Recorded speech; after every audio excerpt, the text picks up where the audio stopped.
Welcome back. We'll be starting the newspaper reviews with The Nation. Major headline, police confirm 35 children dead in Ibadan stampede. Tinubu mourns, others probe. Oni's ex-queen, 6 others arrested. First Lady gives out 22,800 bags of rice to North Christians. 845 billion allocated for minimum wage in 2025, federal government estimates. Bill passes second reading. What stories do we have in The Nation? Okay, I will take the major headline as, if you remember, I took that very sad story yesterday. And this is just an update to it. So they say the police is saying that yesterday they put the death toll of children during the stampede at the fun fair at 35. 6 critically injured participants are undergoing treatment. The president also expressed deep sorrow over the death and has ordered a full investigation.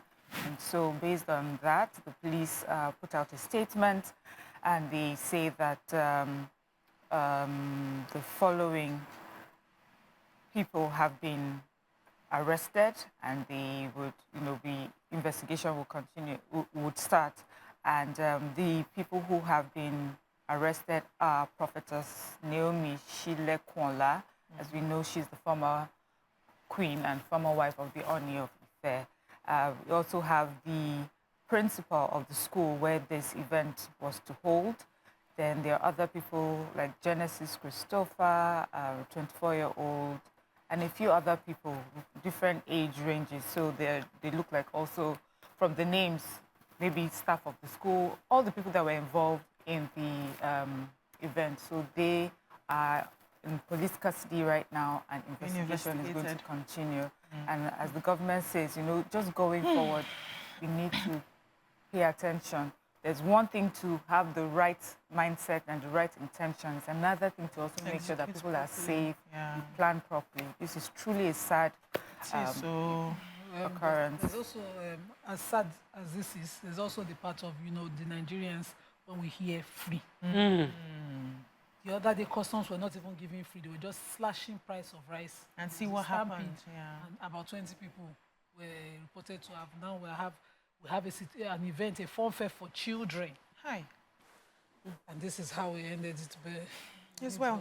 Which other stories do we have? The federal government have allocated 845 billion for minimum wage in the 2025 budget. So this report has the entire breakdown for the 2025 budget, but because it's spread across papers, and I know we'll be doing it all through the weeks ahead, there are certain areas of it that I would avoid. I'll just take maybe only the headline here. So the federal government have allocated 845 billion to address minimum wage related adjustments following the recent 70,000 minimum wage increase. So this allocation is part of the service-wide vote detailed in 2025 budget proposal that the president presented to the National Assembly on Wednesday. And there are several other very notable areas of it. And I hope that a good read of the article would help in the nation. Yes, they mentioned quite a number of it. It's past first reading, so it's waiting for the second reading.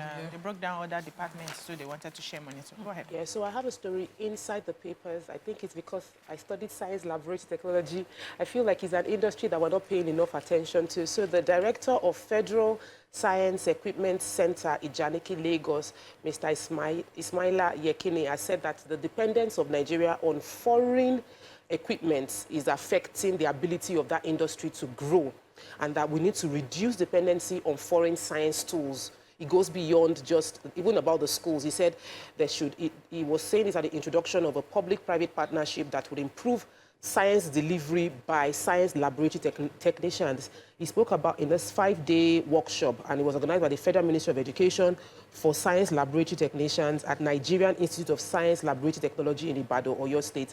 He said the workshop is meant to improve the effectiveness of the science laboratory technicians. However, the dependency on equipment being imported has made equipment of science-related activities very expensive, and we don't have facilities for repair. So his plan is, with the partnership of public-private and with public-private partnership, we can reduce dependency on importation by encouraging local production of science equipment and encourage repair.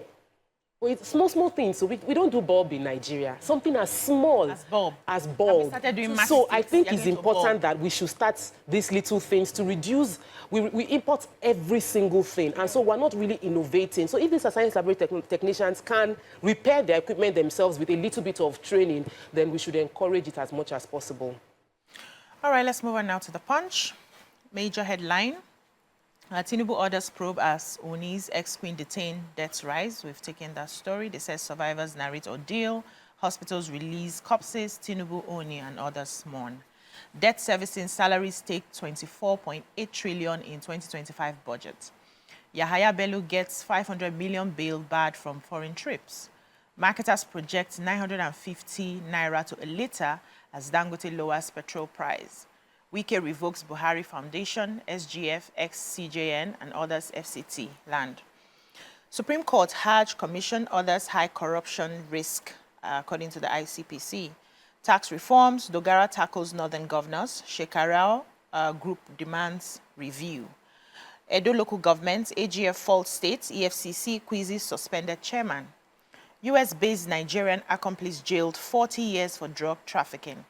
And LASG begins 2,200 police housing units, donates 260 vehicles. Okay, so I have that story. The Lagos state government, under the leadership See your of smile. because I'm super excited. Yes. The EJ police barracks in Obalende is something that everybody knows. All of us who trekked our jam centers past it, far back then. And to hear that it had to be demolished, brought down to ground zero, I thought, along with the rumors we had heard that it was taken away from the police officers. But now the governor has come and said, and he did a groundbreaking yesterday. He said that they are redeveloping that place for a 2,200 housing Increased capacity. unit for the police officers and their families. Amazing. If anything motivates I like that. me right now, that motivates me because I know that story well. And he also handed over 260 new vehicles, patrol vehicles, to the police and other security appliances to the police force. But for me, this housing is major. Very important. Can we call out all those social media people that were saying private developers have bought it over and all of that? Because they were spreading rumors and probably And he inciting also said it people. would be a modern, much more modern. When you pass that barracks, on your way, it wasn't looking good. There's this way you see the iron coming out of the decking and all the floors. But now they're going to, it just was a risk anyway. Yeah. So they had to take it down, but it's Amazing. really, We'll do really a short affordable. break now. When we come back, the newspaper reviews continue. Stay with us.